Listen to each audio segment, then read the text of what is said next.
arrived, many of the top managers of the Namibian Broadcasting Corporation, who were South Africans, left. So I started as a training editor, and then I became the controller and director of the broadcasting organization.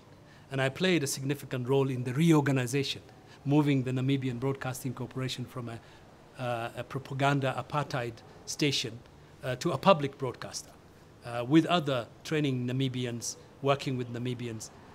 Until then, I worked for 2.5 years there, and then I was approached by the UN, the United Nations, while I was in Namibia, to see whether I could come and work for the UN. And I was hesitant at the beginning, so I left it for a while, but they persisted. And eventually I went to Geneva, where I started working for the United Nations High Commissioner for Refugees at their headquarters as a spokesperson in the media and communications department. So at this point, what was the feeling when you remembered you are a refugee at some point in your life? Well, actually, the reason why I moved from media was one of the major events I covered was Somalia. I was in Somalia in 1992, and I was shattered by the experience that I saw there. I had visited Somalia a number of times. Mogadishu was a well-developed, ancient, beautiful city. People were really excited about the future of their country. And then I returned back to a completely destroyed city. To be honest, as an African, and even been more specifically a Somali, that had a very distressful impact on me as a journalist. I couldn't report about the pain and the suffering of those people because it affected me so personally. That is when I decided that journalism was not for me, because all these other people who were covering Somalia were foreigners, non-Africans mostly. They would cover this horror story of famine, death, violence, and destruction from a distance. And when they did that, they left to go to their capital cities comfortably. So for you, it was personal. Yes, it's home. It was home, and I couldn't really take that anymore. I decided to move to a profession where I could do something. I could make a difference. And when I went to Namibia, that was my intention. And in Namibia, I didn't do any broadcasting or any news gathering. I managed and trained people, which was a great satisfaction, transforming an organization and mentoring young people who were very excited about the future and the independence of their country, who've come back from exile or from regions that had been seriously affected by colonialization, by the colonial South African experience. So it was in my mind to do something else. So the UN opportunity to go to Geneva to work for refugees was really a very fulfilling experience for me. It was the perfect thing that I could do. Oh wow! I like at that time. Yes. So to date, you feel the UN gave you the best. Absolutely. For that opportunity, a great opportunity, because many of these UN agencies that come under criticism, unfortunately, are doing a great job if you look at it. For example, the UNHCR are people from all over the world who are working for people who have been displaced, who have been dispossessed, have been left with nothing. They're giving them hope, and they're trying to help them to put their lives back together. And they're doing that selflessly in very dangerous situations. So I came, and some few months after, weeks after I joined, I traveled with the then High Commissioner for Refugees. She was a dynamic Japanese woman called Sadaka Ogata. And we traveled to Southern Africa to deal with the Mozambique. Mozambique had just come out of a terrible civil war in which millions of people were scattered. Mozambicans had fled to Tanzania, to Malawi, to Zambia, to Zimbabwe, to Swaziland, and to South Africa. 1.7 million people. So at the end of the crisis, these people had to be returned back. So I arrived in Mozambique. And we traveled to Tanzania, to Zambia, Malawi, Zimbabwe, South Africa, Swaziland, and then eventually to Mozambique. So during this travel, she found out that I was known in the region. For example, when we went to Tanzania, Mwinyi was the president. I knew all the people, and we went to South Africa eventually, and we went to see Mandela. Mandela had been released. I met Mandela when he was released from prison in February 1990, and he had come to Namibia, and I had actually hosted him at the Namibian Broadcasting Corporation, and I had contacts with him. And then when we went to the ANC headquarters, he was then not the president, but the president of the ANC party. Mrs. Ogata introduced her team. And to my surprise, when it came to my turn, and she said, "This is my spokesperson for my office," he said, "No, no, no, this is one of us." And he held my hand and pushed me to the side, to their side. Oh. Yes. And he said, "And when did you leave?" And then I said, "Oh, I've been away. I now work for the UN in Geneva." And he said, "Come back to Africa. Africa needs you, people like you." So when we went to Mozambique, and the Mozambican president also was someone known to me, Jacob Chisano, whom I had met quite a number of times, and who spoke Kiswahili very fluently. Again, she said, "Look, I don't need you in Geneva. You should be here in Africa. You should be in this region, and you should help with the return of the refugees." So I was posted to Johannesburg as the spokesperson and to help with external relations. And we were able during that time to do the largest refugee return in the history of the United Nations. 1.7 million people returned from Tanzania, Malawi, Zambia, Zimbabwe, Swaziland, and South Africa. Wow. It was a very successful repatriation operation done by the UN with the help of those neighboring countries. Now I understand why it was fulfilling. Yes, yeah. And I stayed there until I was there the day Mandela was elected president. I was able to see him quite a number of times during that time. One of the great minds out of Africa, I think one of the most inspiring leaders we've had in our continent. And I also was able to witness the remarkable changes that are taking place. Namibia settling down, Mozambique settling down, and so on. And Southern Africa moving away from the period of conflict to a period of peace and development. All right, great. Quite a huge, remarkable experience, I must say. Indeed. And then now from all that you transition and decide, well, they decide you need to come and be their MP. Yes. Well, again, I must say that although I have been an activist, and I'm always full of rage when it comes to seeing injustices, inequality, and oppression, I'm a reluctant politician. I wouldn't actually call myself a politician. I'm a public servant. And I was attracted to political office more out of sense of duty rather than a need for affirmation, personal enrichment, or fame.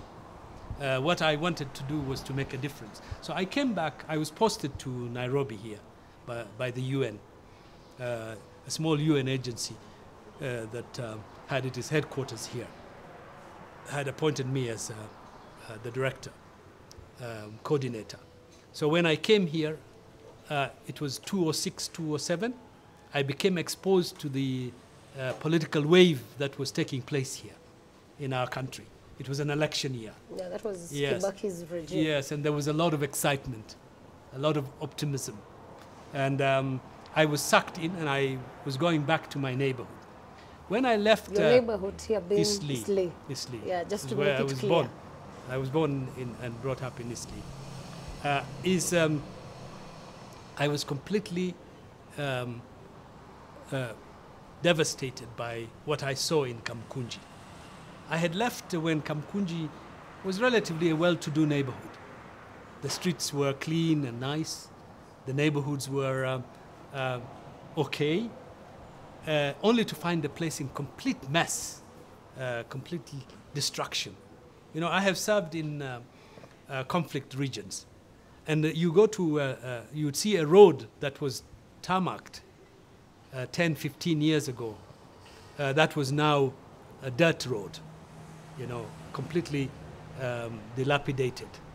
You go to a school where the roof of a classroom in Nairobi, the capital city of Kenya, is leaking, and the floor is soggy and muddy. The desks are broken and some of the kids are sitting on the floor.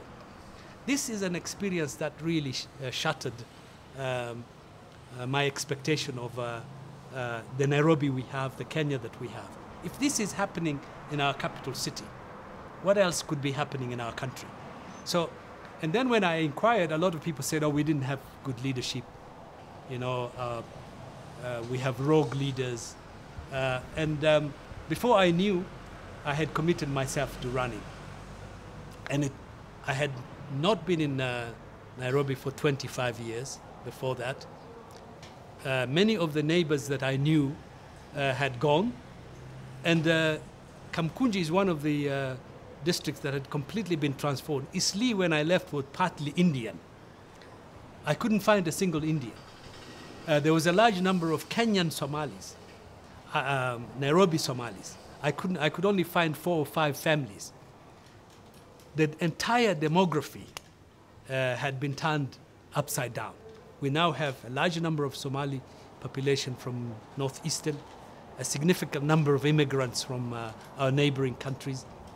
In the rest of Kamukunji, people from Western Kenya, from Nyanza, from Rift Valley, a mishmash of people from all over. Yeah. You would find Ugandans, Tanzanians, a very cosmopolitan neighborhood. And I'm standing there and I'm saying, does anybody know me here? No. Nobody. How stupid could you be? So actually, I came in just like that. And a lot of people really said, look, guy, something must be wrong with you. You have a fantastic job. You're an intelligent person. But Kamukunji, no, it's not for you. Yeah, you don't have any. Minor commanders. You don't have any chance here. Back then. Hapa kuna wenyewe. Kuna wenyewe, as they said. And in fact, when my campaign started rolling, the main focus was the outsider. This was the outsider.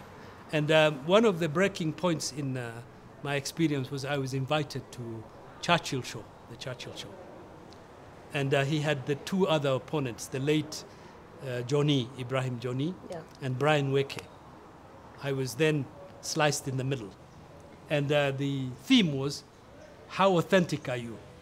And Churchill asked me, they say you don't even speak Kiswahili. And so he tested me. I did a television test of whether I could speak Kiswahili. And I, unbeknown to these guys, I'm a broadcaster in Kiswahili. So I was paid to write in Kiswahili. Kiswahili is, in fact, my mother is the first language I spoke before Somali.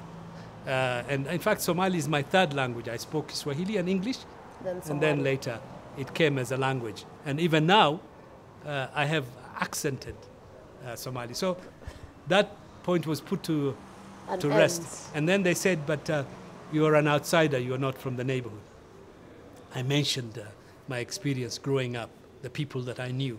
For example, people like Athmani Kipanga, the comedian, the Voice of Kenya comedian, Mzee Pembe, the Vitumbi, and many others, and a lot of other people in the crowd cheered.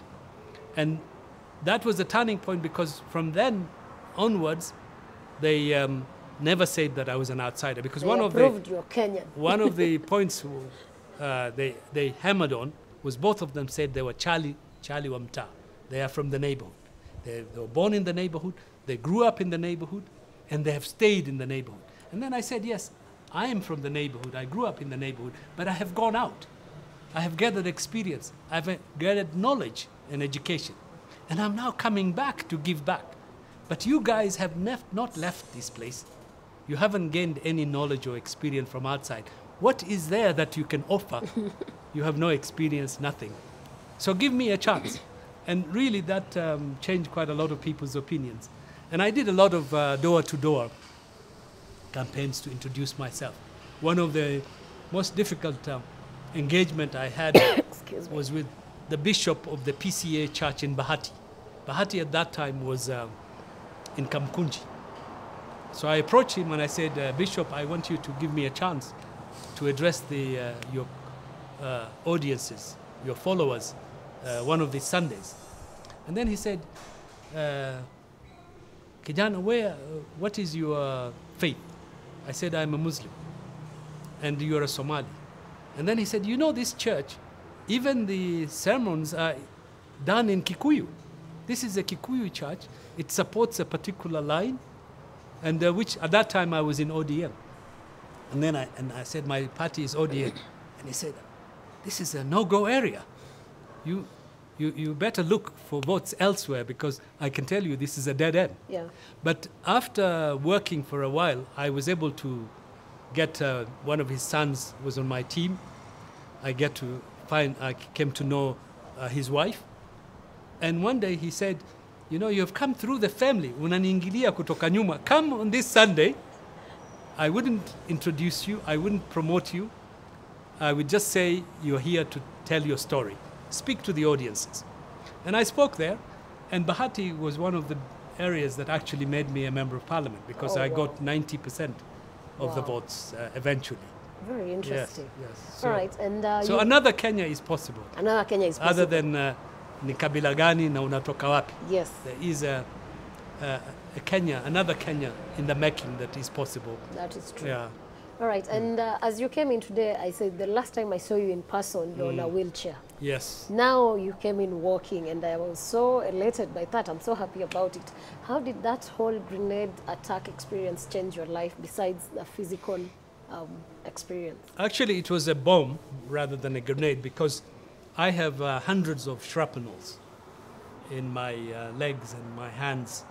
Out of that, some of it ball bearings that have split, some of them nails. But that experience was quite shattering, first of all.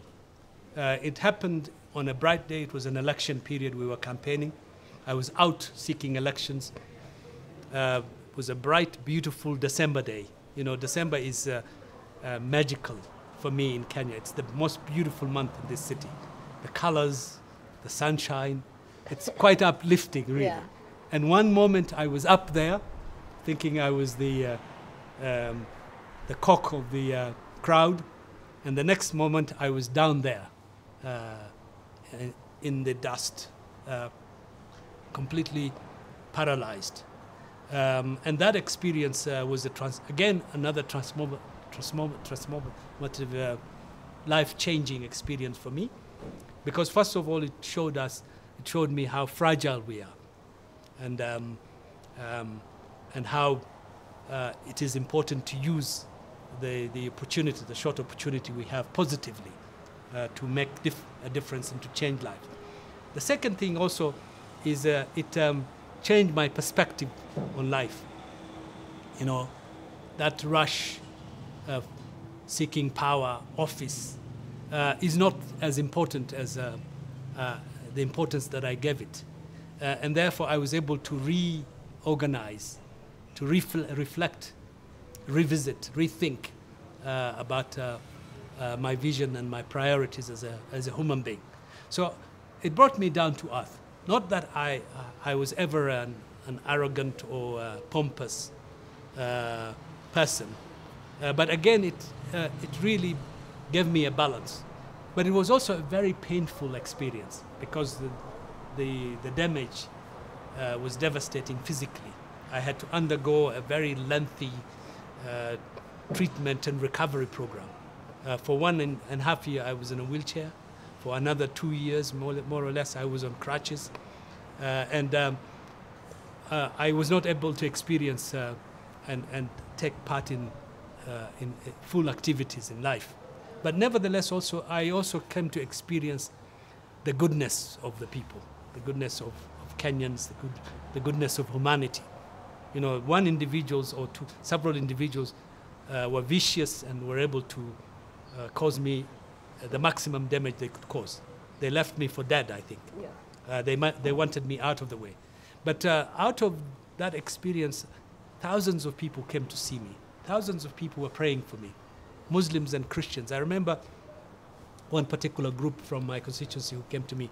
They surrounded me holding the hands, and they prayed over me, seeking intervention, divine intervention for me. And then they looked at me and they said, we are all voters in your constituency. An election was coming. They told me, as far as we're from Kikomba, don't worry about Kikomba, just worry about your healing. On the election day, we'll make sure every vote from our neighborhood, from our community, goes into your box. We'll take care of the campaign. We'll take care of everybody. Just forget about Pumwani, Kikomba. We'll do it for you. Just concentrate on your mind and physical well-being. And that was really a very satisfying experience to hear from a fellow human, because at that point, I was wondering whether I should continue to be focused on the political office. It was not a priority for me. But they told me, if you give up, you're giving in to the terrible people who did this damage. Don't allow them to win. Don't let them win. Stand, continue to stand. And surprisingly, on election day, I got the highest number of votes in any neighborhood in that place where I had not stepped in. I wasn't able to step in. I was lying in a bed. I watched the elections on television, most of it in South Africa and part of it here. And eventually my certificate was brought to me. Delivered in hospital. Yes, yes. Wow. So I think the goodness of humanity, it rekindled my my confidence in humanity, that in fact there are bad people out there, but they are a small, tiny section of the population. Humanity as a whole is much more than what we think it is. Yes. Yes. And in line with your experience, just the other day we had a lady from Isli kidnapped, and muggings have become a thing in the CBD and in the estates. What do you have to say about that as a legislator? I am really worried. I think there are quite a number of reasons for it, because we're going through a very difficult economic times. There's a lot of idleness. There's a lot of unemployment. There's a lot of desperation. But that doesn't justify the spate of kidnappings, wave of violent attacks, armed theft that is taking place. And I'm really very worried and concerned, and I have already expressed that concern to the authorities, because we really need to do something. We need to reassure the population and to make sure that, in fact, the police maintains law and order, as it were. And they are taking advantage of innocent, vulnerable people. Like, there's a lot of gender-based violence, which is quite worrying. In the case of the girls who have been kidnapped from Kamukunji, some have been released. We hope the others would also be rescued by the police. There's one more girl who is missing.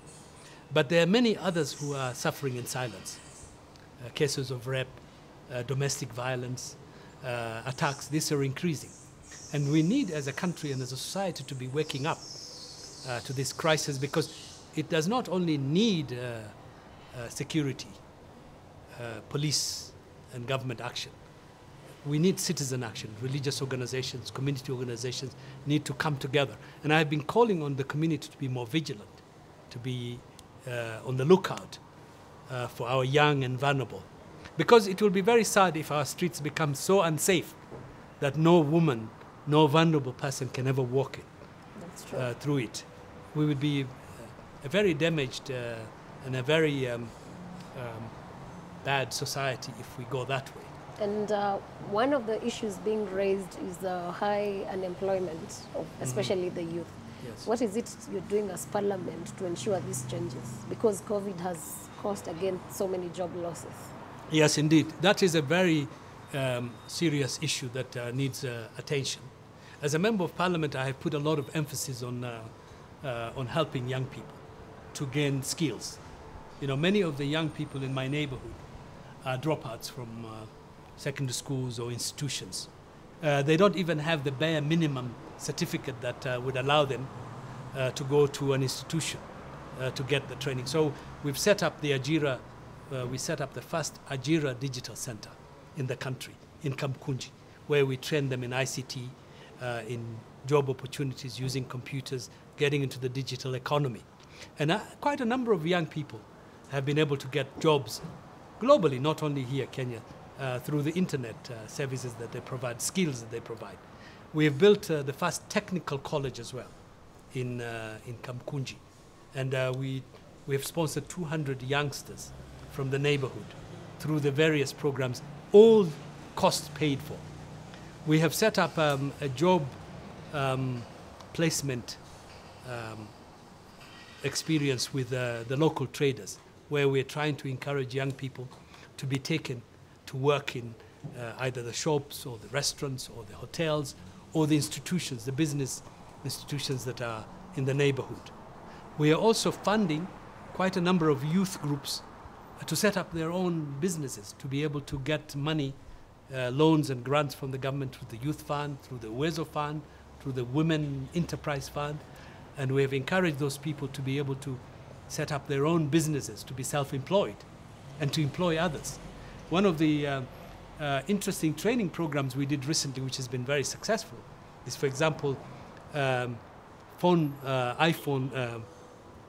phone repair training scheme, which is really doing very well, because many of those people whom we have trained in the first and the second lots are self-employed, because there's a lot of opportunities to work out of a kit box in your neighborhood to help repair mobile phones and clean up the phones that people have. All right.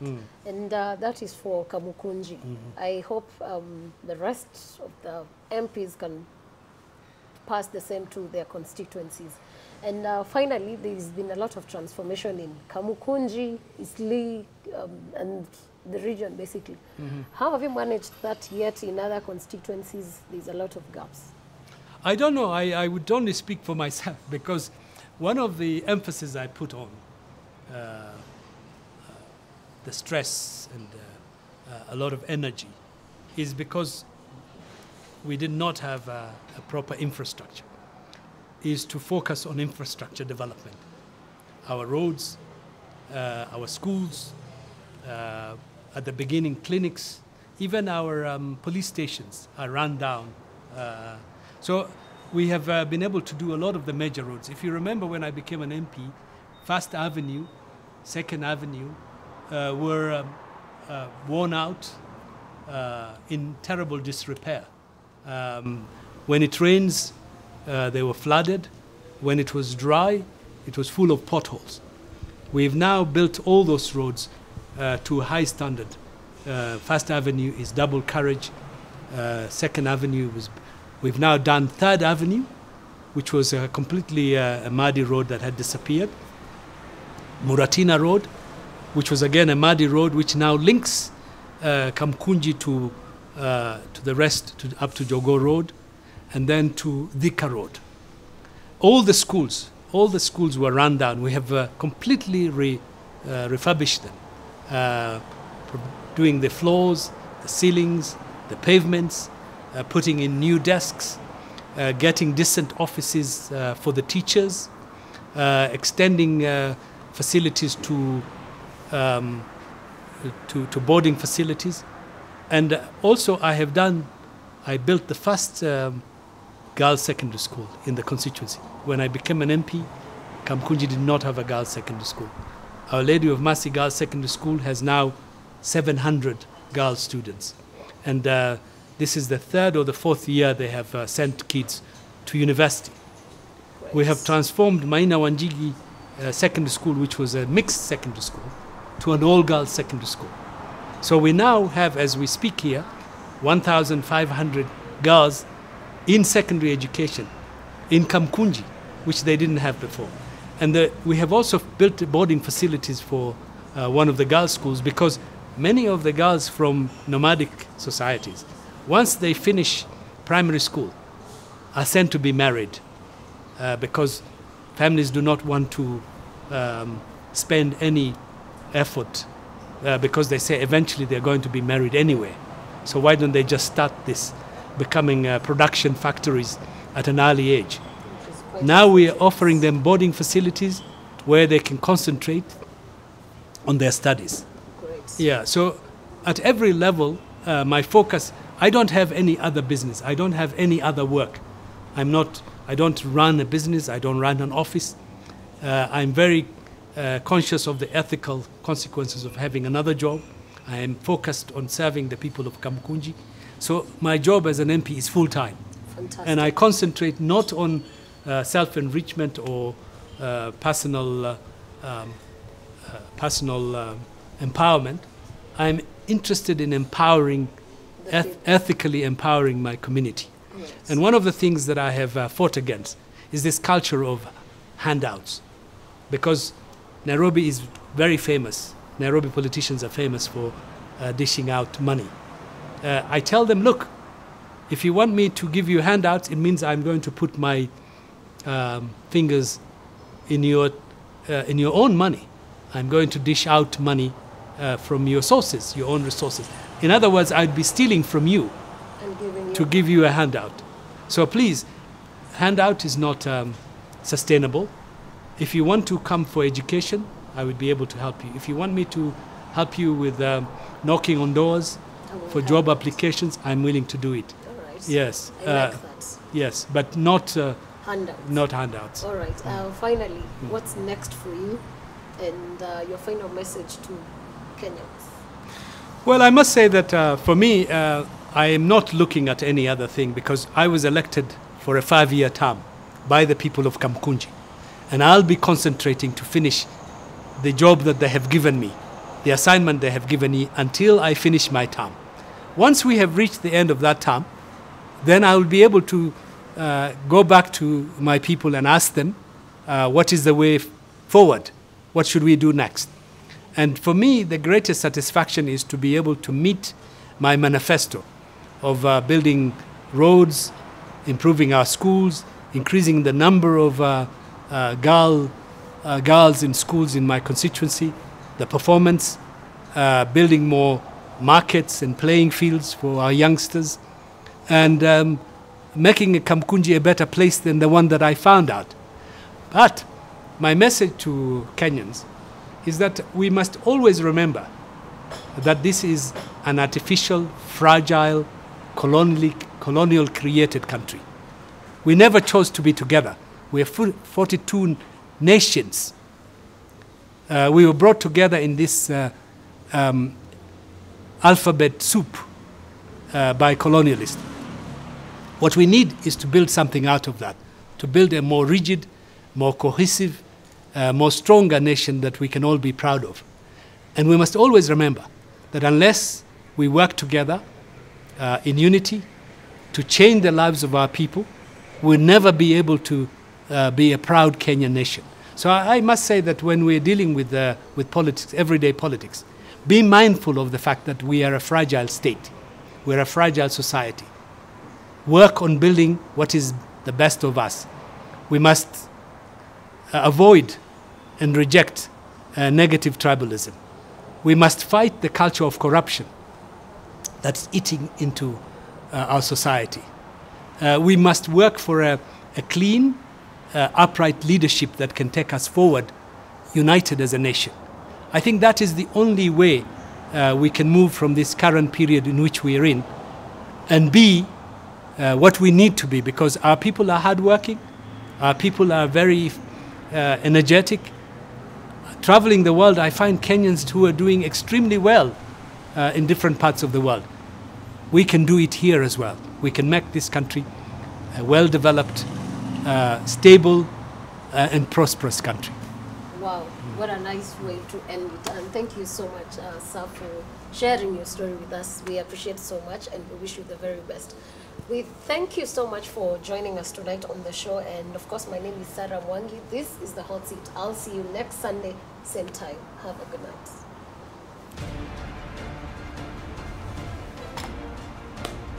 Oh, what's the Oh, thank you so much. Okay. Nice. Thank Have you. an amazing